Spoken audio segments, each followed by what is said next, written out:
हे everyone, welcome और welcome back to Raksha unplugged. बात करने वाले हैं गाजियाबाद केस के बारे में। आप में से काफ़ी लोगों ने रिक्वेस्ट की थी कि इस पर बात करो। काफ़ी लोग तो एप्स्टीन फाइल्स के बारे में भी बोल रहे हैं, बट वो जो चीज़ है वो इतना, मतलब क्या कहूँ मैं, वो विभत्स है इतनी कि उस पर बात करने की भी मेरी हिम्मत नहीं हो रही है। मतलब छोटी छोटी बच्चों के साथ जो हुआ है सो तो हुआ ही है। मतलब वो तो, मतलब आप उसके बारे में अंदाज़ा नहीं लगा सकते थे, बट अब जो निकल निकल के आ रहा है ना चीज़ें कि भाई छोटे छोटे बच्चों का वहाँ पर लिटरली फ्लैश जो है ना वो तक खा रहे थे। मतलब मैं नहीं उस पर उतना बात कर पाऊंगी, तो इसलिए उसके लिए मुझे माफ़ कर देना। मैंने, मतलब जितना मैं सुन भी पा रही हूँ ना, वो भी मेरे लिए सुनना भी बहुत ज़्यादा मुश्किल है। हालांकि मैं क्राइम स्टोरीज़ या मतलब ऐसे क्राइम मूवीज़ देखना पसंद करती हूँ जो कि मतलब सस्पेंस थ्रिलर होती हैं, लेकिन इतना विभत्स सीन जो होता है ना वो भाई बस की बात नहीं होती है, ना सुनना ना देखना। और वैसे ही कुछ भाई इस वाली चीज़ में हो रहा है। बहुत बड़े बड़े लोगों के नाम हैं, कोई भी दूध का धुला नहीं है, ये भी चीज़ें समझ में आ रही हैं। और जो हुआ है भाई, और इसमें उन लड़कियों को ट्रैप किया गया जो ज़्यादातर मतलब फाइनेंशियली उतनी ज़्यादा स्टेबल फैमिलीज से नहीं आती हैं। तो या तो उनको टारगेट बनाया गया, या तो सामने से उनकी फैमिलीज़ ने मतलब अलाउ कर दिया कि हाँ, मतलब वो अपने बच्चों को पता नहीं बेच रहे थे, क्या कर रहे थे, डोंट नो।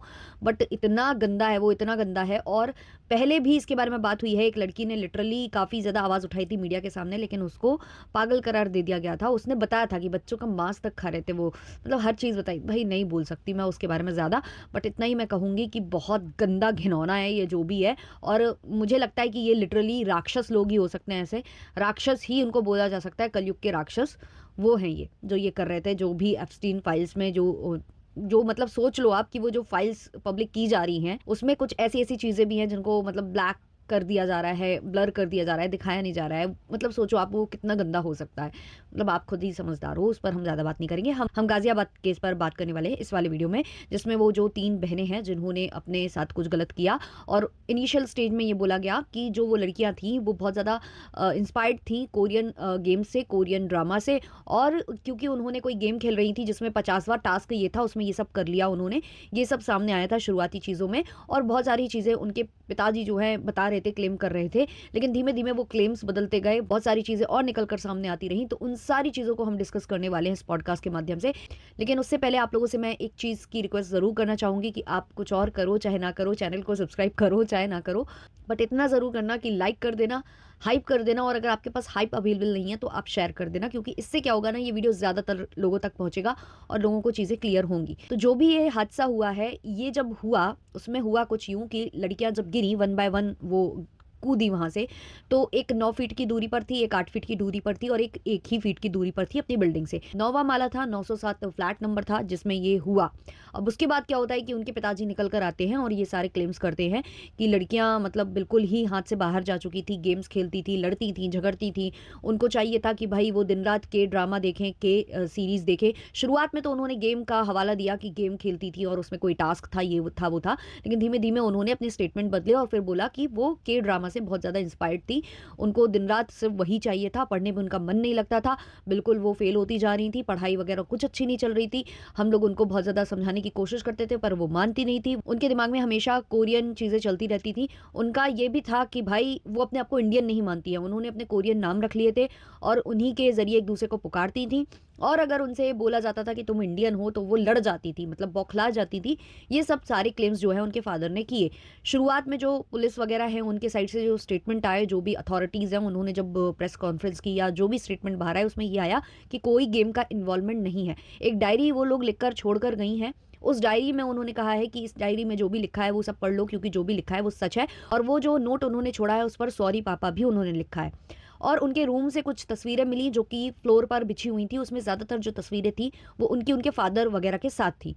तो ये सारी चीज़ें हुई। उसके बाद धीमे धीमे जो शक की सुइयां वो उनके फादर पर जाने लगी, क्योंकि फादर स्टेटमेंट बदल रहे थे और फादर की एक और नई स्टोरी निकल कर आती है। अब जो लड़कियों के फादर है उनका नाम है चेतन गुज्जर।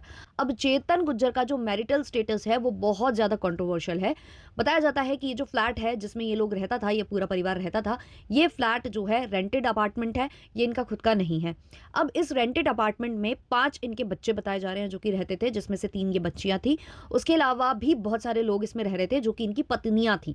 बताया जा रहा है पहली शादी इनकी हुई थी 2006 के अराउंड हुई थी, जो कि सुजाता नाम की महिला से हुई थी। अब इससे शादी के बाद इनको कोई संतान नहीं हुई है, ये स्टेटमेंट ये जो हस्बैंड है ये दे रहे हैं, मतलब कि चेतन गुज्जर दे रहे हैं कि इनकी कोई भी संतान नहीं थी। तो संतान प्राप्ति की इच्छा से इन्होंने इनकी ही बहन, जिनका नाम हिना बताया जा रहा है, उनसे शादी कर ली और उससे फिर इनको बच्चे हुए और फिर बाद में जो इनकी पत्नी सुजाता है उनसे भी उनको बच्चियां हो गई।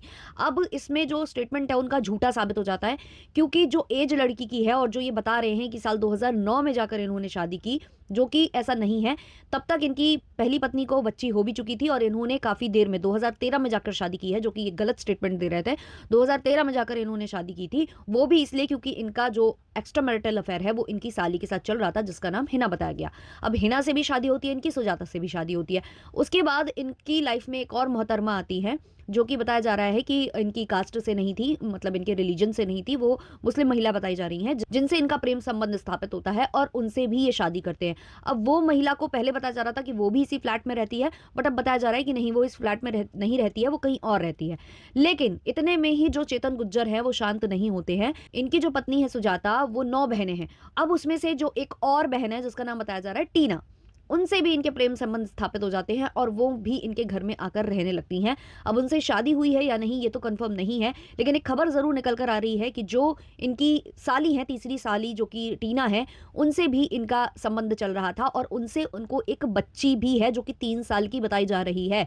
तो इनके घर में बच्चे भी थे और ये सारी महिलाएं भी थी और ये सारे जो है मिलकर एक ही घर में रह रहे थे। और जब भी ये जो भी कुछ हुआ है, जब इनकी बच्चियों ने जो कूदी मारी है या जो भी चीजें की है, उसके बाद जो है ये पूरी फैमिली, ऐसा लग रहा था, स्पेशली इनके फादर को लेकर बोला जा रहा है, बच्चियों के पिता को लेकर बोला जा रहा है कि इनके मतलब ऐसा लग नहीं रहा था कि कुछ हुआ है या कोई बहुत बड़ी बात है। मास्क लगाकर, इनको इतना टाइम था कि ये मास्क लगाकर ही फ्लैट के नीचे आए और जितने भी मीडिया पर्सनैलिटीज से ये मिल रहे हैं, अपना फेस बिल्कुल भी नहीं दिखा रहे हैं कैमरे पर आकर और बहुत ही नॉर्मल से ये बता रहे हैं कि टास्क करती थी, ये करती थी, वो करती थी, शादी के लिए बोलते थे तो बोलती थी कि हम यहाँ शादी नहीं करेंगे, कोरिया में शादी करेंगे, ये सब। फिर ये वाली बातें भी निकल कर आने लगी कि लड़कियां जो है ना मोबाइल वगैरह चलाती थी, ये जो सीरीज वगैरह देखती थी या जो भी देखती थी, वो इनसे छीन लिए गए थे और इनका एक यूट्यूब चैनल भी था जिसको डिलीट करा दिया गया था। और ये लड़कियां घर में घुट घुट कर जी रही थी क्योंकि इनको स्कूल भेजा नहीं जाता था। पिताजी बोल रहे हैं कि बच्चियां स्कूल जाना ही नहीं चाहती थी, पढ़ना ही नहीं चाहती थी, वो खुद को इंडिया का नहीं मानती थी और उनकी जो पढ़ाई थी वो अच्छी जा भी नहीं रही थी, वो फेल हो रही थी, इसलिए उन्होंने खुद कट ऑफ कर दिया था पढ़ाई को। और यहाँ से ये भी चाहते थे कि बच्चे पढ़े, लेकिन वो जाना ही नहीं चाहती थी। लेकिन कई लोगों का ऐसा मानना है, कई जो स्टेटमेंट्स निकल कर आ रहे हैं, कई जो अंदरूनी बातें निकल कर आ रही हैं, वहां से ये निकल कर आ रहा है कि जो चेतन गुज्जर हैं वो ट्रेडिंग का काम करते थे और कोरोना के टाइम पर उन्हें भारी भरकम लॉस हुआ था, 2 करोड़ का लॉस उनको हुआ था, जिसके बाद उन्होंने बच्चियों की पढ़ाई रुकवा दी। लेकिन यहाँ से फिर वही सवाल उठता है कि भाई अगर बच्चियों की पढ़ाई रुकवा दी क्योंकि वो नहीं पढ़ा सकते थे बच्चियों को अच्छे स्कूल में, अच्छे कॉलेज में, तो वो चाहते तो इन बच्चियों को पास के ही किसी सरकारी स्कूल में डाल सकते थे, जो कि एक बताया जा रहा है इनके घर के आसपास है। तो बहुत सारे प्रश्न चिन्ह लग रहे हैं बेसिकली चेतन के ऊपर कि भाई ये कुछ जानता है या इसने कुछ तो बीच में घपला वपला किया है, ये कुछ तो मैन्युपुलेट करने की कोशिश कर रहा है। लेकिन अब जो हालिया स्टेटमेंट आए हैं उसमें बोला तो जा रहा है कि हाँ, लड़कियां इंस्पायर्ड तो बहुत ज्यादा थी जो कोरियन ड्रामा है उससे, अभी कोई भी नतीजे पर कोई भी कहीं नहीं पहुंचा है, लेकिन मीडिया में कई तरीके के नैरेटिव जो है सेट किए जाने लग गए हैं। हाँ, पिता के स्टेटमेंट को लेकर अभी भी कंट्रोवर्सी बरकरार है क्योंकि उन्होंने कोई भी सही स्टेटमेंट नहीं दिया है, चाहे वो शादी से रिलेटेड हो, चाहे वो बच्चियों के ये जो कदम उन्होंने उठाया है उससे रिलेटेड हो, क्योंकि जो भी उन्होंने किया है उसके बाद इनके स्टेटमेंट्स चेंज हुए हैं। और पड़ोस वालों का ये तक कहना है कि जब महिलाएं नीचे उतरी अपनी बच्चियों के लिए रो रही थी तो वहां पर इसको भी बोला जा रहा था, पति को भी बोल रही थी वो, कि तुम्हारी वजह से ये सब कुछ हो गया है। अब जो कि उन पर सवाल उठ रहे थे कि भाई तुमने मोबाइल छीन लिया था, उनको बिल्कुल ही वो आइसोलेटेड हो गई थी, घर के 4 दीवारी में रह रहकर बोर हो चुके थे बच्चे, उनको इतना ज्यादा सप्रेस किया जा रहा था। कुछ नोट्स ऐसे भी सामने आए हैं जहां लिखा जा रहा है कि रोज रोज पिटने से अच्छा है, मतलब मौत अच्छी है, ऐसा कुछ उन्होंने भी बोला है। तो इसमें ये सब चीज़ें आ रही थी कि पिता का हाथ है, पिता कुछ झूठ बोल रहा है, या फिर ये जो मोबाइल वगैरह छीना गया, बच्चों को बिल्कुल आइसोलेट कर दिया, उससे वो प्रॉब्लम में थे, तो उस पर भी इन्होंने सफाई दी है। उन्होंने कहा है कि मोबाइल वगैरह ऐसा नहीं था कि बिल्कुल ही छीने जा चुके थे, पहले वो मेरा मोबाइल चला रही थी और रात में हुआ कुछ यूँ था कि उनसे 7-8 बजे मोबाइल ले लिया गया था और कहा गया था कि सो जाओ। अगर तुम लोग ऐसे ही ज़िद करते रहोगे, सोओगे नहीं तो तुम लोगों की शादी हम करा देंगे। ऐसा कुछ उन्होंने बोला था उनके पिताजी ने।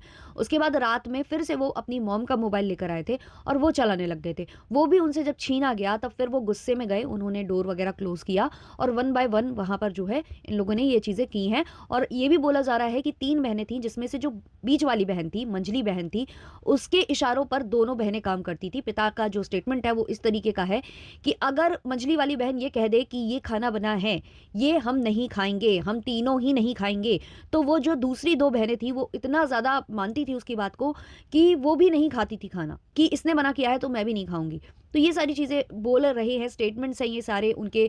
जो जो आस-पास के लोग हैं वो कुछ और बोल रहे हैं। सबका कहना है कि ये जो परिवार है घुलता-मिलता नहीं था, लोगों से बातचीत नहीं करता था, बिल्कुल अपने में ही रहने वाला परिवार था। वो शायद इस वजह से, क्योंकि जो कारनामे थे, जो ये गुज्जर साहब हैं उनके, तो उनको ये था कि भई शायद वो नहीं चाहते होंगे कि पब्लिक हो, लोगों को पता चले, क्योंकि लोगों को जब पता चलता है कि आप इस तरीके का आपका रहन-सहन है, आपके परिवार में इतनी महिलाएँ हैं, आप इतनी शादियाँ करके बैठे हो, तो लोग नहीं पसंद करते हैं, बॉयकॉट करने लग जाते हैं ऐसे लोगों को। और शायद ये भी बोला जाता कि फ्लैट खाली कर दो। अब जो ये बात निकल कर आ रही है कि 2 करोड़ रुपए इनके ऊपर जो है लॉस ये फेस कर रहे हैं, इनके ऊपर कर्जा है, उसको लेकर भी जो आस-पास के लोग हैं उनका यही कहना है, जो फ्लैट के जो इनके दूसरे जो वहाँ पर रहते हैं फ्लैट पे, उनका कहना है कि कभी ऐसी कंप्लेन नहीं आई कि इन्होंने कभी समय से रेंट ना भरा हो या जो एक्स्ट्रा एक्सपेंस होते हैं उसके लिए ना भरा हो, मतलब मेंटेनेंस वगैरह का भी वो टाइमली पैसे वगैरह देते रहते थे। तो ऐसी कोई कंप्लेन आई नहीं है। तो ये पैसे वाला कुछ माजरा जो निकल कर आ रहा है वो भी थोड़ा-सा मतलब कंट्रोवर्शियल है। उसके लिए भी कोई कन्फर्मेशन नहीं है कि भई ऐसा ही था, पैसे की कमी ही थी इसलिए बच्चियाँ पढ़ नहीं रही थी या ऐसा ही प्रॉब्लम था।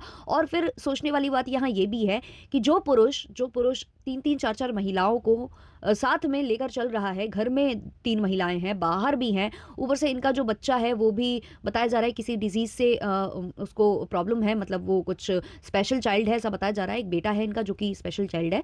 तो इन सब चीज़ों को मेंटेन करना इतना ईज़ी नहीं है और इसी बीच एक और महिला से प्रेम संबंध और उससे बच्चा हो जाना, ये ऐसा नहीं है कि भई आप मेंटेन नहीं कर पा रहे होगे, आपके पास इनफ पैसे होंगे। अब इसमें क्या झोल है, क्या बातें हैं जो निकल कर आएँगी आगे आने वाले वक़्त में, वो सब हम आपको ज़रूर बताएँगे अपने चैनल के माध्यम से अगर कुछ नया होता है। अभी तो बस ये है कि चीज़ें चल रही हैं, इस पर जो है जाँच वग़ैरह चल रही है, वो जो उनकी डायरी है, जो नोट है, जो फ़ोटोज़ हैं, वो सारी चीज़ें खंगाली जा रही हैं, पुलिस इस पर काम कर रही है। जब कोई नतीजा निकल कर आएगा तो ज़रूर सब कुछ सामने आएगा। अभी जो कुछ भी हो रहा है, वो केवल असम्पशन्स ही चल रहे हैं। जब हायर अथॉरिटीज़ आकर इस पर चीज़ें रखेंगी सामने, सारे प्रूफ्स के साथ बात होंगी, तब बहुत सारी चीज़ें खुलकर ज़रूर सामने आएँगी। अभी के लिए रखते हैं इस वाले पॉडकास्ट को इतना ही। अच्छा लगा हो, यहाँ तक आए हो तो लाइक, शेयर, सब्सक्राइब और हाइप ज़रूर करना। मिलते हैं जल्द ही नेक्स्ट वाले पॉडकास्ट में, तब तक के लिए बाय बाय।